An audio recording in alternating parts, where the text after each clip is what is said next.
जनजातीय क्षेत्र के छात्रों को अच्छी शिक्षा प्रदान करने के लिए उत्तराखंड का पहला एकलव्य मॉडल विद्यालय जौनसार बावर के प्रवेश द्वार कालसी में स्थापित किया गया था। एकलव्य स्कूल को स्थापित करने का उद्देश्य है कि जो छात्र अधिक मेधावी हो और जिनके पास आर्थिक संसाधनों का अभाव हो, उन छात्रों को कक्षा 6 से 12वीं तक निःशुल्क शिक्षा प्रदान की जाए।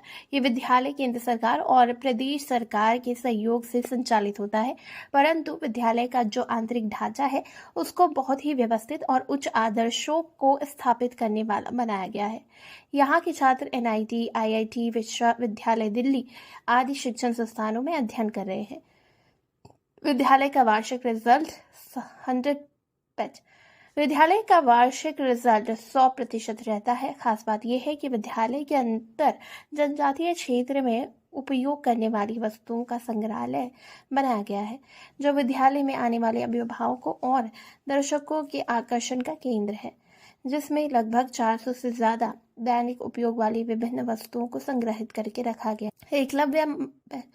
एकलव्य मॉडल आदर्श विद्यालय की प्रिंसिपल सुधा पहनोली है, जो राष्ट्रपति तमाम छोटी छोटी टोकरियां हैं, इसे कंडवा कहते हैं, ये लौकी है और ये विभिन्न प्रकार के उपकरण, चूहा दांदी है, पोड़ा है, तलवार है, ये पाषाण युग के औजार है जो पत्थरों से बने हुए थे।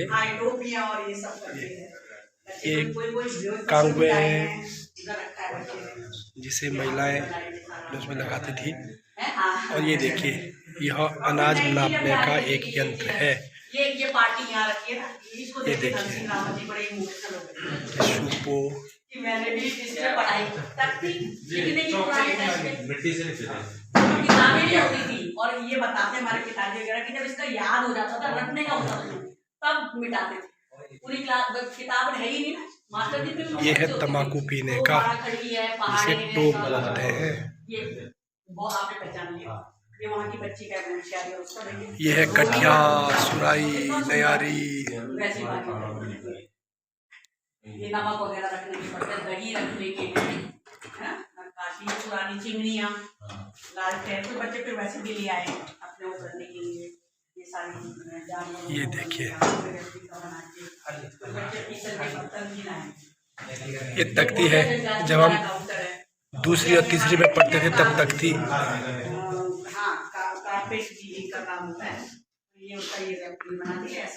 विभिन्न प्रकार के दिए जो घर में जलाते थे, इसको दियोट बोलते हैं। उनको फिट करते हैं।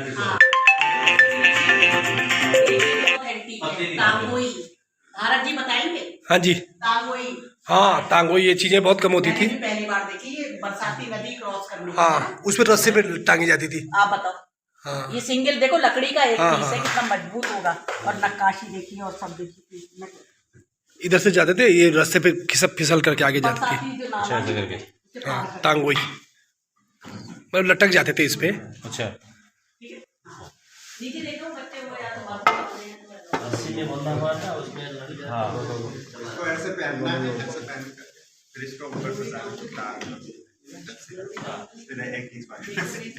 ये कृषि से संबंधित यंत्र है। कुछ बच्चे ना अभी लाने लगे, पहली बार में बोला कुछ, लेकिन नई पीढ़ी ने ये देखा ही नहीं है। इससे ये भी एंटीक में आ गया ना, उनको ये काउंटर अब हम ठीक किया जाता है। नया कांगवा बोलते हैं इसे। जो पुरानी वो ये है ना, ये आप में से किसी ने नहीं देखी। हम लोग किराए से जाते थे, किराए पे ना 200 पूरा गांव में मूवी दिखाते थे, गांव को इकट्ठा करके। और सबसे पहले रात भर दिन सुबह लेने किराया, तीनों नहीं देख पाते थे, थक जाते थे ना, तो फिर बड़ा खड़ा कर यार किराया तो 3 का दिया, देखी 2 पिक्चर तो वापस करना है। तो ये अब आउटडेटेड है बिल्कुल। ये भी रखा, हमने कहा एक काउंटर इनका बनाते हैं। ओह, ये देखिए, ये चैल पार्क की, और नए बच्चों ने नहीं देखा। हाँ, ये सब मेरे को चाहिए, कुछ चीजें नई सिक्के लाए हैं, ये सारी चीजें ना। हाँ, भारत जी तो इसको डालेंगे अपने उसमें, मुझे 100% याद है। वो तांगोई वाली चीज, वो देवदार का देखिए आप, देवदार का बताइए, विदाउट एनी वार्निश और कोई कीड़ा नहीं, कई साल पुराना है वो। तो देवदार का जो बना है, ये हुड़की है यहाँ पर, हम इसको बोलते हैं क्या, पिलर का एक डिजाइन है, जॉनी वॉकर है ना, पुरानी वाली, जेब में रख के चलते हैं। वाइन वगैरह भी रखने के काम कहते हैं बच्चे। देखो गैस पहले कितना चलता था, पंप इसमें डाल के उसका ये थारू बोक्सा जनजाति के जो बच्चे वो टोकरी बनाने का होता है उनके यहाँ। ये ट्राइबल म्यूजियम हमारे विद्यालय का एक इनोवेटिव एक्सपेरिमेंट है जो बहुत ही सफल रहा। इसको मैं जीरो इन्वेस्टमेंट प्रोजेक्ट कहती हूँ। एक विचार आया मन में कि जैसे जैसे विकास की ओर हम आगे बढ़ रहे हैं तो अपनी जड़ों से, सांस्कृतिक विरासत से थोड़ा दूर होते जा रहे हैं, तो इसके संवर्धन के लिए हम लोग क्या प्रयास कर सकते हैं एज ए टीचर। तो हमने छोटे लेवल पे शुरू किया और एसएसटी में बच्चों को एक प्रोजेक्ट दिया कि अपने घर के गोडाउन से, घर में जो इस्तेमाल से दूर हो गई हैं आर्टिकल डेली यूज के, उनको लेके आएँ, अपने बुजुर्गों से बात करके उस चीज़ को, उस आर्टिकल को आपकी भाषा में क्या कहते हैं, सामान्य भाषा में क्या कहते हैं, उसका क्या इस्तेमाल होता है, उसका एक राइटअप लिख के लाइए, आपको मार्क्स मिलेंगे एसएसटी में।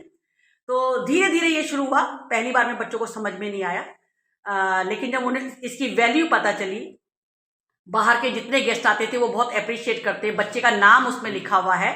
और इस प्रयास को हमारे 8-9 साल हो गए हैं। आज की डेट में मुझे बताते हुए बड़ा गर्व होता है कि लगभग 350 से 400 आर्टिकल हैं, चाहे वो भोटिया जनजाति के कारपेट वीविंग से जुड़ी हुई चीज़ें हों, वो तांगोई है, वो ऑर्नामेंट्स हैं, ज्वेलरी, उसके अलावा कॉस्ट्यूम है, भोजपत्र से लेके और चिलम की कई वैरायटीज से लेके आपका परोठी है, दूध रखने का बर्तन है, हांडू है, मसाला रखने का, सारी चीज़ें, और बड़ी खुशी होती है।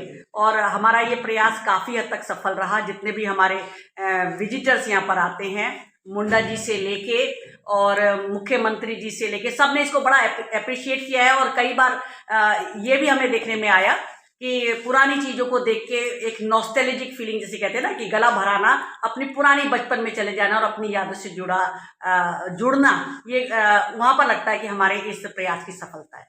धन्यवाद।